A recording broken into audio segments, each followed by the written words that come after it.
Hi welcome to Amiya's kitchen. എല്ലാവർക്കും സുഖമാണെന്ന് കരുതുന്നു. ഇന്ന് നമുക്ക് നല്ല ടേസ്റ്റി ആയിട്ടുള്ളൊരു എഗ്ഗ് മസാല പോള തയ്യാറാക്കിയെടുക്കാം. ഇഫ്താറിൻ്റെ സമയത്തൊക്കെ സെർവ് ചെയ്യാൻ പറ്റിയ നല്ല ടേസ്റ്റി ആയിട്ടുള്ളൊരു സ്നാക്കാണിത്.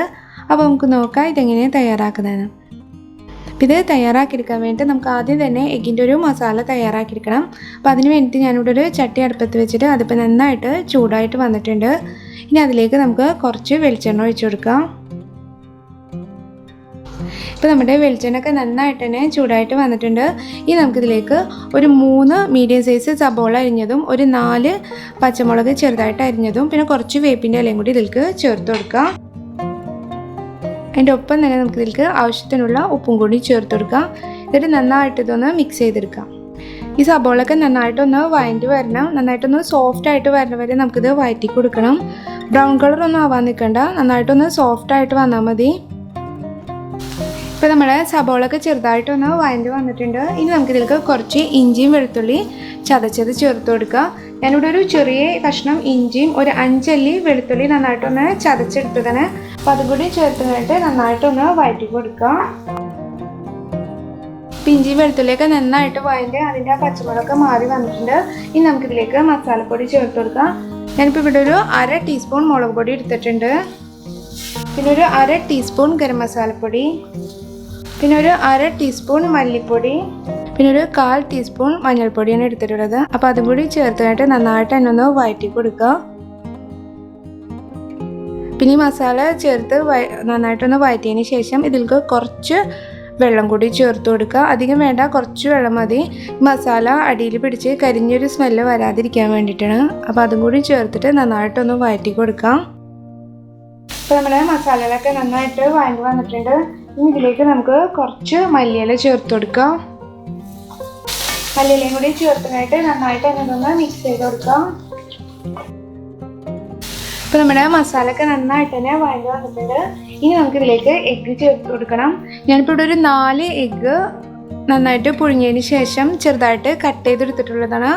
അപ്പോൾ അത് നമുക്ക് ഇതിലേക്ക് ചേർത്ത് കൊടുക്കാം. പിന്നെ ഈ 4 എഗ്ഗിൽ നിന്ന് ഞാനൊരു 3 പീസ് ഞാൻ ജസ്റ്റ് മാറ്റി വെച്ചിട്ടുണ്ട്. അത് ഞാൻ ഇതിലേക്ക് ചേർത്ത് കൊടുക്കണില്ല.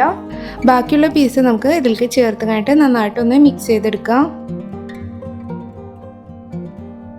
ഇപ്പോൾ ഈ എഗ്ഗൊക്കെ ഞാൻ ഈ മസാലയിൽ നന്നായിട്ട് തന്നെ മിക്സ് ചെയ്തെടുത്തിട്ടുണ്ട്. ഇനി നമുക്കിതൊരു 5 മിനിറ്റ് ഈ രീതിയിൽ ഇളക്കാണ്ട് അടച്ചു മൂടി വെക്കാം. ഇപ്പം നമ്മൾ അടച്ചു മൂടി വെച്ചിട്ട് ഒരു 5 മിനിറ്റ് ഒക്കെ കഴിഞ്ഞിട്ടുണ്ട്. നമുക്കിതൊന്ന് തുറന്ന് നോക്കാം. നമ്മുടെ മസാലയൊക്കെ എഗ്ഗിൽ നന്നായിട്ട് തന്നെ പിടിച്ചു വന്നിട്ടുണ്ട്. ഇനി നമുക്ക് തീ ഓഫ് ചെയ്യാം. ഇപ്പം നമ്മുടെ മസാല റെഡി ആയിട്ടുണ്ട്. ഇനി നമുക്ക് ഇതിലേക്കുള്ള ബാറ്റർ തയ്യാറാക്കിയെടുക്കാം. അപ്പോൾ ഇതിലേക്കുള്ള ബാറ്റർ തയ്യാറാക്കിയെടുക്കാൻ വേണ്ടി ഞാനിവിടെ ഒരു കപ്പ് മൈദ എടുത്തിട്ടുണ്ട്. അതിലേക്ക് നമുക്ക് ഒരു 1/4 കപ്പ് ഓയിൽ ചേർത്ത് കൊടുക്കുക. ഞാനിപ്പോൾ ഇവിടെ സൺഫ്ലവർ ഓയിലാണ് എടുത്തിട്ടുള്ളത്. ഇനി ഇതിലേക്ക് നമുക്കൊരു 1 കപ്പ് പാല് ചേർത്ത് കൊടുക്കാം. പിന്നെ ഒരു 2 എഗ്ഗ് കൂടിയും ചേർത്ത് കൊടുക്കാം. അത് കൂടാണ്ട് നമുക്ക് ഇതിലേക്ക് ഒരു 1/4 ടീസ്പൂൺ കുരുമുളക് പൊടി പിന്നെ കുറച്ച് ഉപ്പും കൂടി ഇതിലേക്ക് ചേർത്ത് കൊടുക്കാം. എന്നിട്ടിത് നന്നായിട്ട് തന്നെ ഒന്ന് മിക്സ് ചെയ്തെടുക്കണം. ഞാനിപ്പോൾ ഇത് ബീറ്റർ ഉപയോഗിച്ചാണ് ബീറ്റ് ചെയ്തെടുക്കണം. അതല്ലാന്നുണ്ടെങ്കിൽ ഇതെല്ലാം കൂടി മിക്സിയിൽ ഇട്ടുങ്ങായിട്ട് നന്നായിട്ടൊന്ന് അടിച്ചെടുത്താലും മതി. അപ്പോൾ നമുക്കിത് നന്നായിട്ട് തന്നെ ഒന്ന് ബീറ്റ് ചെയ്തെടുക്കാം. ഞാനിത് നന്നായിട്ട് തന്നെ ബീറ്റ് ചെയ്തെടുത്തിട്ടുണ്ട്. ഇപ്പം നമ്മുടെ ബാറ്റർ റെഡി ആയിട്ടുണ്ട്. ഇനി നമുക്കിതൊന്ന് തയ്യാറാക്കിയെടുക്കാം. ഇത് തയ്യാറാക്കിയെടുക്കാൻ വേണ്ടിയിട്ട് ഇതുപോലത്തെ ഒരു പാനിലാണ് ഞാനിത് തയ്യാറാക്കിയെടുക്കുന്നത്. അപ്പോൾ നമ്മൾ തയ്യാറാക്കിയെടുക്കുന്ന പാനിൻ്റെ അടിയിൽ വേറൊരു പാൻ വെച്ച് കൊടുത്തിട്ട് അതിൻ്റെ മുകളിൽ ഈ പാൻ വെച്ചിട്ട് വേണം ഇത് തയ്യാറാക്കിയെടുക്കാൻ വേണ്ടിയിട്ട്.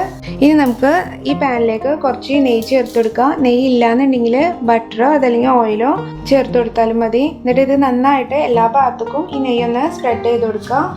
ഇപ്പം ഞാൻ ഈ നെയ്യൊക്കെ എല്ലാ ഭാഗത്തേക്കും ആക്കി കൊടുത്തിട്ടുണ്ട്. ഇനി നമ്മൾ തയ്യാറാക്കി വെച്ച ബാറ്ററിൽ നിന്ന് കുറച്ച് നമുക്ക് ഇതിലേക്ക് ഒഴിച്ചു കൊടുക്കാം. ബാറ്റർ ഒഴിച്ചതിന് ശേഷം നമുക്കിത് അടച്ച് മൂടിങ്ങായിട്ട് ഒരു 5 മിനിറ്റ് നന്നായിട്ടൊന്ന് കുക്ക് ചെയ്തെടുക്കാം. ആ ബാറ്റർ ഒന്ന് ജസ്റ്റ് ഒന്ന് സെറ്റായി കിട്ടാൻ വേണ്ടിയിട്ടാണ്. ഇപ്പം നമ്മളിത് അടച്ചു മൂടി വെച്ചിട്ട് ഒരു 5 മിനിറ്റ് ഒക്കെ ആയിട്ടുണ്ട്. നമുക്കിതൊന്ന് തുറന്ന് നോക്കാം. ഇത് ചെറുതായിട്ട് ഈ സൈഡൊക്കെ ഒന്ന് കളർ മാറി വന്നിട്ടുണ്ട്. ഇനി നമുക്കിതിലേക്ക് നമ്മൾ തയ്യാറാക്കി വെച്ചിരുന്ന എഗ്ഗിൻ്റെ മസാല മുഴുവനായിട്ട് ഇതിലേക്ക് ഇട്ട് കൊടുക്കാം. ഇനി നമുക്ക് ഇതിൻ്റെ മുകളിലായിട്ട് നമ്മൾ തയ്യാറാക്കി വെച്ചിരുന്ന ബാറ്റർ ബാക്കിയുള്ള ബാറ്റർ മുഴുവനായിട്ട് ഇതിലേക്ക് ചേർത്ത് കൊടുക്കാം. ഇനി നമുക്ക് ഇതിൻ്റെ മുകളിലായിട്ട് നമ്മൾ നേരത്തെ മാറ്റി വെച്ചിരുന്ന എഗ്ഗിൻ്റെ പീസ് വെച്ച് കൊടുക്കാം. അതുപോലെ തന്നെ കുറച്ച് മല്ലിയിലയും കൂടി ഇതിൻ്റെ മുകളിലായിട്ട് വെച്ച് കൊടുക്കുക, ഒരു ഭംഗിക്ക് വേണ്ടിയിട്ടാണ്.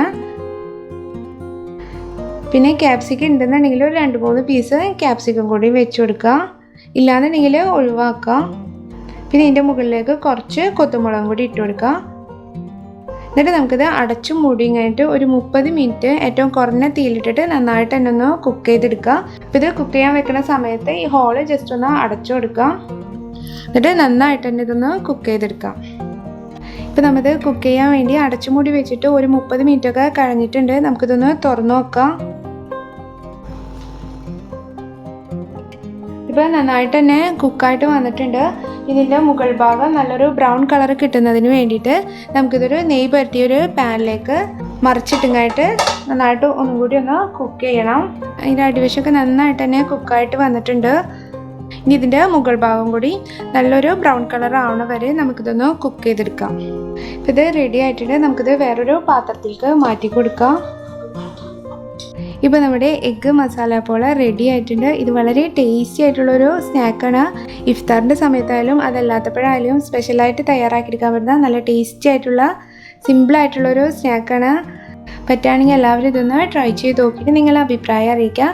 ഇഷ്ടപ്പെട്ടാൽ ഫാമിലീസിനും ഫ്രണ്ട്സിനും ഷെയർ ചെയ്യാൻ മറക്കരുത്. അതുപോലെ ലൈക്ക് ചെയ്യാനും സബ്സ്ക്രൈബ് ചെയ്യാനും മറക്കരുത്. താങ്ക്